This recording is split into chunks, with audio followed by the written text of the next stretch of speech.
Hi guys, welcome back to our channel, Melvin and Angie Vlog. Welcome to Melvin and Angie's Vlog! Aywa!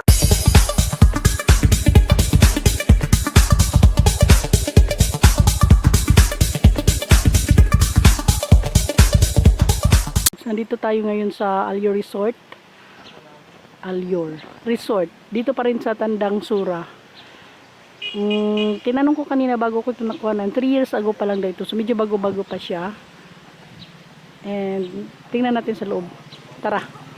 Samahan niyo ako. Ito iba namang resort ito galing doon sa pinuntahan namin kanina. Nadaanan namin. Pangalan dito is I Love Alyor. Tingnan natin kung makakapasok tayo. Pero dito mga ano sila, mostly mga rooms.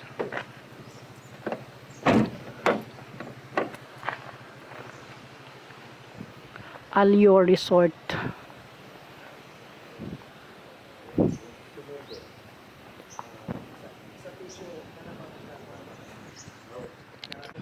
So, ito yung swimming pool nila. May mga rooms sila, 1, 2, 3, 4, 5 rooms. Ang ganda ng swimming pool. Oh, nice siya.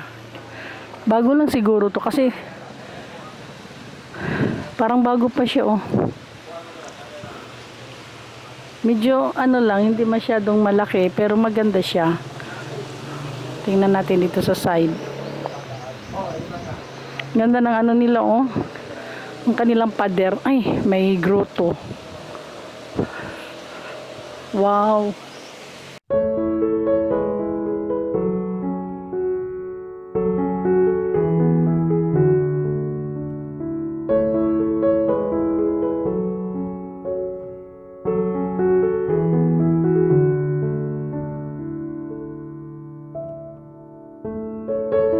Lakas ng hangin, oh. Ala. Delikado lang dito, guys. Oh, tingnan mo yung niyog, oh. Ano-ano. Ang delikado dito pag mahulugan ka ng ano, ng dahon ng palwa at saka yung, hindi ko alam Tagalog ng palwa. Yung niyog mismo, yung buko, yung lubi. Mama Mary. Tingnan natin yung may isda ba? Ah, meron. Ah, yun nga, oh. Kaidlas, oy. Hala, dami, oh. Wow. Ang ganda. Biglang mahulog ang aking camera.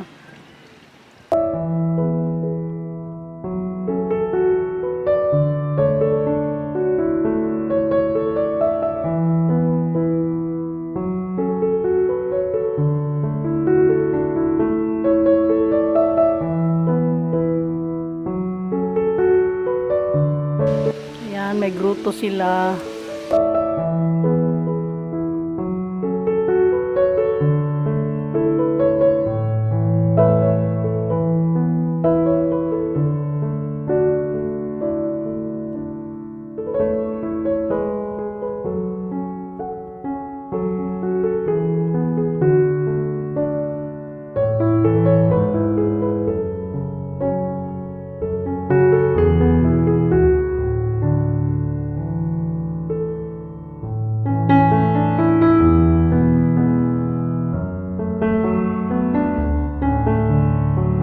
Ano kaya yung itim na yan, oh?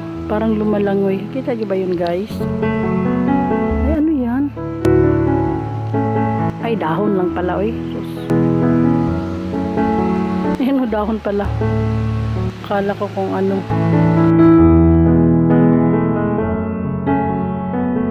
So, ito yung mga rooms niya. 1, 2, 3, 4, 5. Binilang ko na yan kanina. Paulit-ulit. Tapos may mga bahay kubo, 1, 2, 3. Merong asawa ni pare. Ayaw hilabti kay walay. Yan. And of course, aloy. Yan. So pagkatapos yung maligo, actually during naliligo kayo dito kayo kakain. Ang ganda. Meron din doon. Tingnan ko nga doon sa likod kung anong meron. Tingnan natin. Baka meron pa sila pero may coral na eh, may bakod na.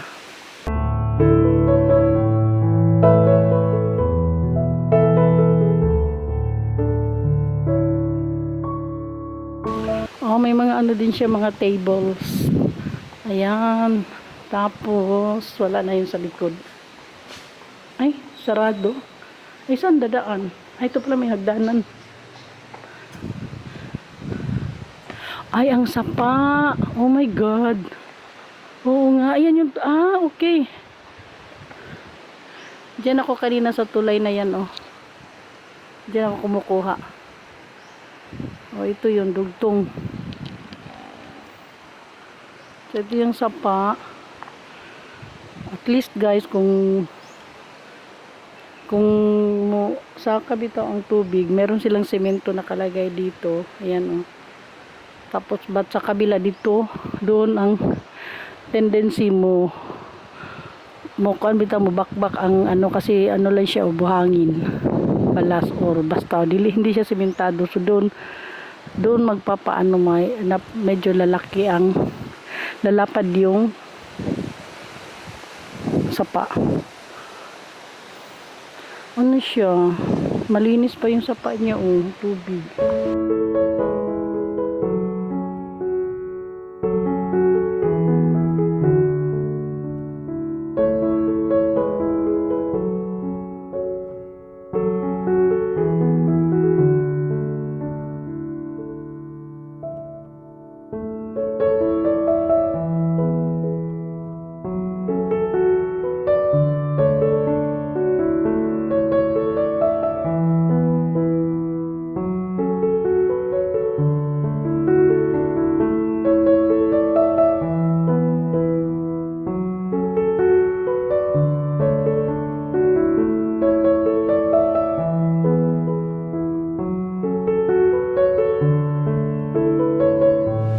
Sarap ng hangin dito, oh. Ayan, oh. Tingnan mo yung mga dahon niya ng Alam. Parang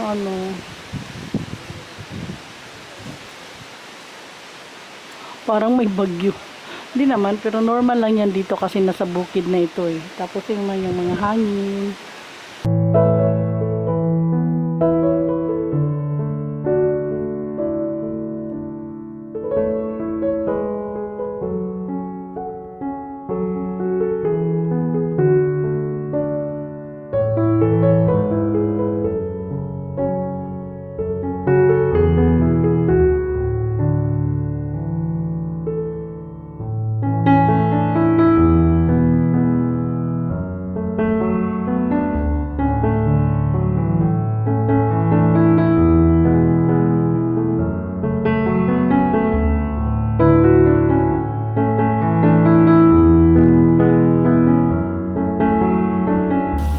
Parang naganahan na si Melvin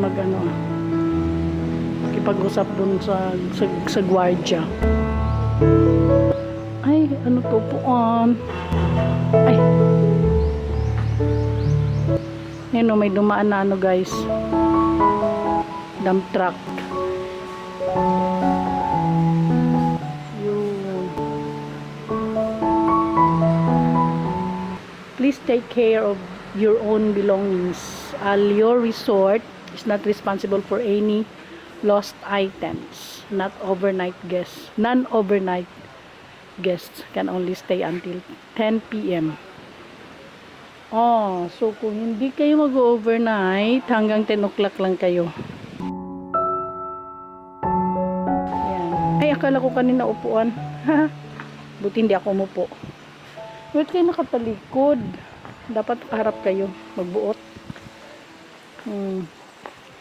Ay, mahulugan ng mga dahon.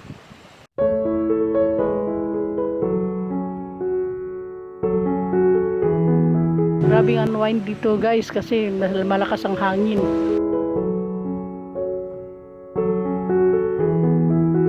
Meron din sila doon sa kabila, hindi ko nakita, sandali. Dito may sliding.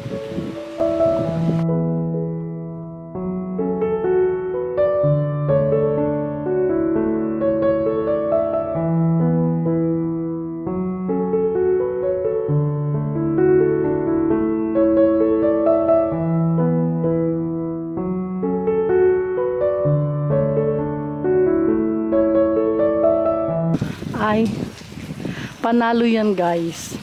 Tangke ng oxygen. Ha? Tangke ba talaga ng oxygen yan? Oo, no, ginawang fountain. Panalo. Ito, ang sliding niya. Yan, lang. Ito pambata. Doon naman yung pang matanda doon sa kabila. Ito, ganda oh. Ginawang fountain. Galing. So, ito din pala sa kabila. Hindi ko napansin kanina. Doon lang ako nagtagal sa kabila. Akala ko yun lang talaga, sabi ko pa nung umpisa ko. Pero medyo maliit lang siya. Yun pala malaki naman. Kasi kabilaan. Swimming pool. Ewan ko lang kung i-allow nila maligo dyan sa sapa, no? Siguro hindi na nila, hindi na nila jurisdiction yun. O hindi na talaga. So hindi na rin sila mananagot kung sakaling maligo ang mga guests nila. At kung hindi naman sa pag may masamang mangyari, baka hindi na talaga nila sasagutin yun. Kasi hindi na, kaya may bakod eh. So minsan hindi mo may tao na talagang gustong mag-explore, lalo na siguro yung mga hindi pa masyadong sa sapa. So gustong maligo sa sapa. Siguro, magpaalam lang sila. Kasi mag-i-enjoy ka din kung maliligo ka dito sa river.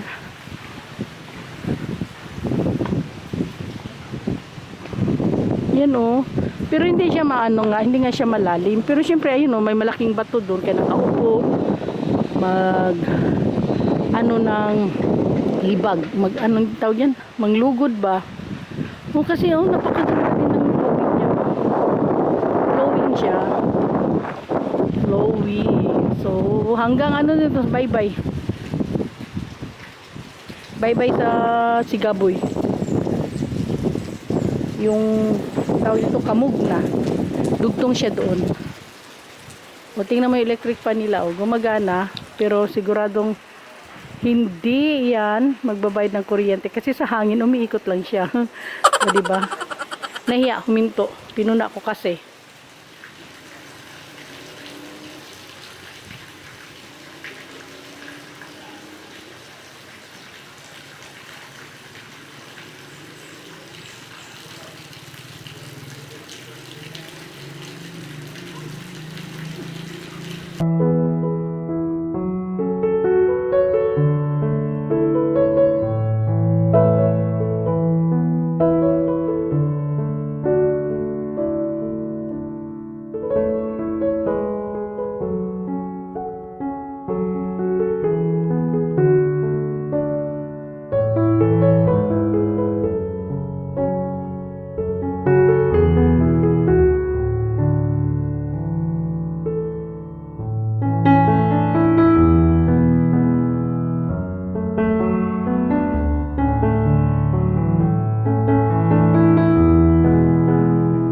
Guys, that's all for now. Thank you for watching Melvin and Angie Vlogs. Melvin and Angie Vlogs. Please don't forget to subscribe, like, share our channel. Thank you for watching. Bye bye for now. See you next videos. Bye.